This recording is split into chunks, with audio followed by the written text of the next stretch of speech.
بەناوی خوای بەخشەندە و میهرەبان.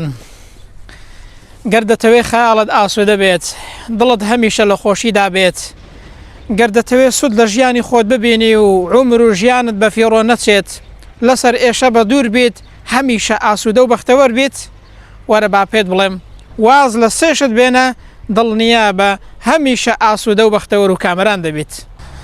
خاڵی یەکەمیان باسی خەڵک مەکە، چونکە هەر کاتێک کە باسی خەڵک دەکەی بەرەو گوناه و تاوان دەچیت. کاتێکیش کە گوناه و تاوانت زۆر کرد، ئەو کاتە دڵت ئاسوودە نابێ و ویژدانت مرتاح نابێت، چێژ لە ژیانی خۆت نابینی، بەرەو گوناه و تاوان دەڕۆی. خاڵی دووهەم واز لە مناقەشەی بێسود بێنە. ئای کەسانێک هەن حەزیان لە مناقەشەیە، حەزیان لە دەمەقاڵەیە، کەسانێک هەن بۆ مناقەشە زمانیان زۆر درێژە بەڵام لە کرداردا زۆر کۆڵەوارن. گوتراوە کەسانێک هەن وەستای قسانن بەڵام کۆڵەواری دەستانن. خاڵی سێیەم خۆت لە شتێک هەڵمە قورتێنە کە پەیوەندی بەتەوە نییە. تەدەخل لە ژیانی خەڵکدا مەکە.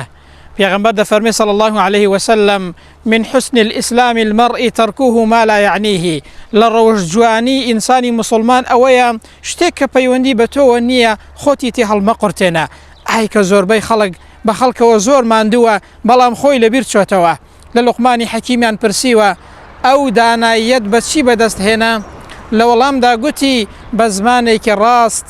دووەمیان وازم لەوە هێنا کە پەیوەندی بە منەوە نییە. تەدەخل لە ژیانی خەڵکدا مەکە، ئەوەندە مەچۆ ناو ژیانی خەڵک، ئەوەندە بە خەڵکەوە ماندوو مەبە.